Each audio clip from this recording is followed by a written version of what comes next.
अक्टूबर में ब्रिक्स शिखर सम्मेलन के पहले राष्ट्रीय सुरक्षा सलाहकार स्तर की बैठक में शामिल होने के लिए भारतीय जेम्स बॉन्ड के नाम से मशहूर अजीत डोभाल रूस पहुंचे हैं। यह सम्मेलन रूस यूक्रेन संघर्ष के शांतिपूर्ण समाधान के लिए चल रहे कूटनीतिक प्रयासों में भारत की महत्वपूर्ण भूमिका को भी रेखांकित करता है। रूस में आयोजित यह ब्रिक्स वार्षिक राष्ट्रीय सुरक्षा सलाहकार बैठक वैश्विक सुरक्षा चिंताओं और संघर्ष समाधान पर केंद्रित होने की संभावना है। राष्ट्रपति व्लादिमीर पुतिन ने शांति वार्ता में आर्बिट्रेशन के लिए भारत, चीन और ब्राजील पर भरोसा जताया है, जो ब्रिक्स के बढ़ते वैश्विक कद को दर्शाता है। यूक्रेन ने भी कूटनीतिक समाधान के लिए भारत की स्थिति का समर्थन किया है। ब्रिक्स एक महत्वपूर्ण भू राजनीतिक ब्लॉक के रूप में उभरा है। यह उभरती वैश्विक व्यवस्था और बहुपक्षीय साझेदारी को नया रूप दे रहा है। ब्राजील, रूस, भारत, चीन और दक्षिण अफ्रीका से लेकर अब सऊदी अरब, ईरान, यूएई और मिस्र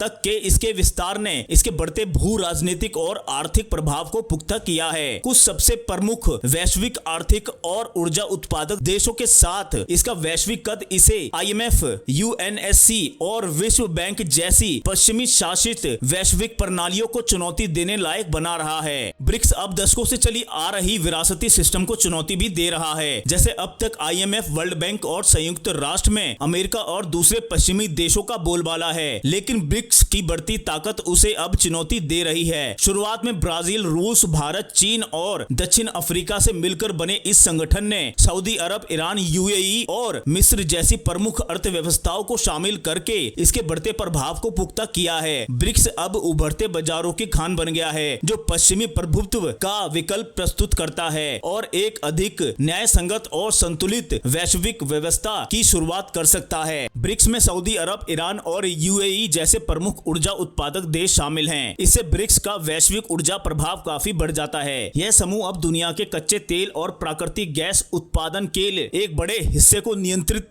करता है। इससे वैकल्पिक ऊर्जा व्यापार सिस्टम का विकास हो सकता है, जो पश्चिमी वित्तीय एकाधिकार को दरकिनार कर वैश्विक ऊर्जा बाजार को नया रूप दे सकते हैं। इसका लाभ भारत को भी मिल सकता है, जो बड़े पैमाने पर ऊर्जा का आयात करता है। ब्रिक्स से भारत को कॉम्पिटिटर दरों पर ऊर्जा संसाधनों को सुरक्षित करने का महत्वपूर्ण अवसर मिल सकता है। ब्रिक्स लगातार खुद के वित्तीय और तकनीकी संसाधनों का निर्माण कर रहा है। बुनियादी ढांचा परियोजनाओं को वित्त पोषित करने के लिए स्थापित न्यू डेवलपमेंट बैंक और तकनीकी सहयोग पर ध्यान केंद्रित करने वाली नई औद्योगिक क्रांति पर भागीदारी ब्लॉक के अधिक आत्मनिर्भरता के लिए प्रयास को दर्शाती है। यह संस्थाएं ब्रिक्स को G20 जैसे पश्चिमी प्रभुत्व वाले निकायों पर निर्भरता कम करने में सक्षम बना रही है, जिससे सदस्यों को अपनी शर्तों पर विकास करने के लिए एक नई ताकत मिल रही है। तो दोस्तों, इस खबर में इतना ही। जल्द मिलते हैं अगली खबर के साथ। जब तक के लिए जय हिंद, वंदे मातरम। अगर वीडियो पसंद आया हो तो वीडियो को लाइक, शेयर, कमेंट और चैनल को सब्सक्राइब जरूर करें।